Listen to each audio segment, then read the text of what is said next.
Hello everyone. So in this video we're going to talk about the queue data structure. So what is a queue? A queue follows the FIFO principle. First in, first out.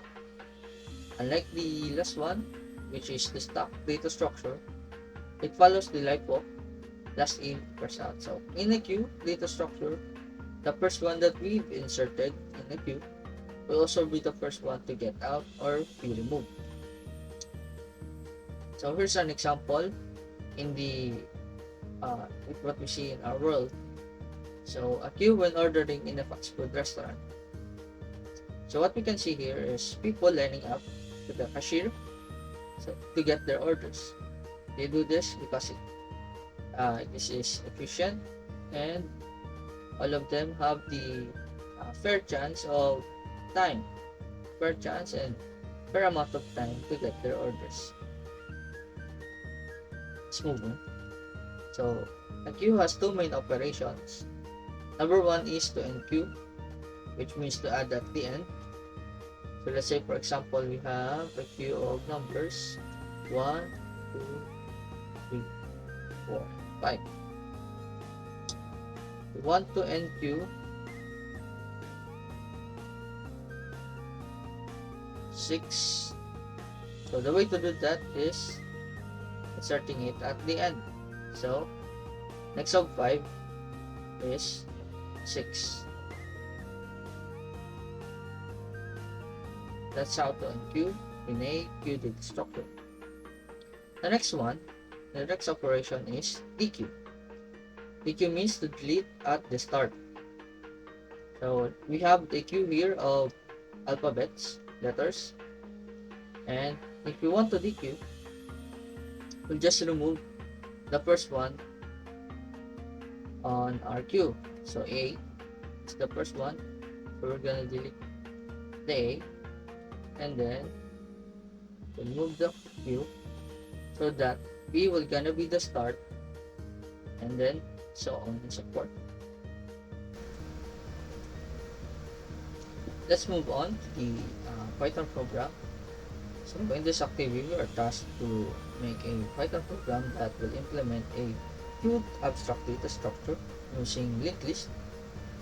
So the queue program has 3 queue that accept workloads. The workloads are indicated as integer values, and a specific queue accepts and enqueue the input workload when it has the least total value of workloads. And when it dequeues the least first element on all of the 3 queues. The program must also include the success and error message. Yes, that this should be displayed when necessary. It loops until the user chooses the 0 for the exit. So let's move on for the code. So here's the code that we've made. Let's discuss it one by one. So the first one is we need to initiate a class for a node. Since we're gonna be using a linked list implementation, we're gonna need nodes for that. And then we're gonna initialize the queue, and then a class that's called queue manager that will be tasked to enqueue, dequeue, and display the contents of each queue. So we have here is the queue, the list of queues, which is those 3, then the function to enqueue, function to dequeue here, and the function to display the queues, and the program execution. Let's try to run it.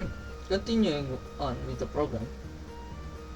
So here we have 3 queues, and then I took the liberty to add total workload so that we can easily visualize the queue with the least workload and then the state of the each queues is now empty. And then we have three choices: 0 for exit, 1 for NQ, and 2 for DQ. So let's try the sample run given to us. So we're gonna put choice 1, input data of workload 3, and then we're gonna NQ again 5, NQ again 2, NQ again 1,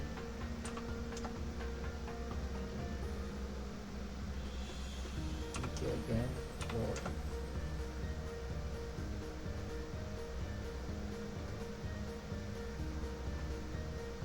NQ again 2.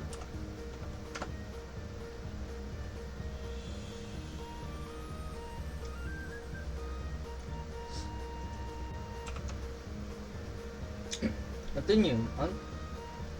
So let's say for an instance the user inputted the wrong input, let's say characters. So the program was coded to deal with this by displaying an error and then gonna put back to the menu again. So valid input, let's try again. Now let's proceed. Now what if we choose to DQ now? So let's DQ. Supposedly we're gonna remove 2 from Q3. So it does that. Let's DQ again, and it must DQ 1 from Q3. Yep. Let's DQ again, and it proceeds to DQ 2 from Q3. Now let's proceed to DQ again. Supposedly it must DQ 3 from Q number 1, and it does. Again it DQs 4, and again it DQs 5. What if we DQ one more time to an empty queue? So let's try that, and it displays that all queues are empty. Let's try for another test run. So we're going to put 1, let's input 1, 1, 1, 1, 1, 1, 6, and let's NQ again with 3, let's NQ again with 4, and then proceed to DQ. LDQ from starting from 1, Q1, this is the first queue, then 2, with Q3, LDQ 1 again. Then from here on, we're gonna DQ 3 from Q2, empty, and then next is 4, next is 5. Now after all of that, if you want to exit, we're gonna pick 0. Thank you. That's all for this. That's all for the demonstration of the queue data structure.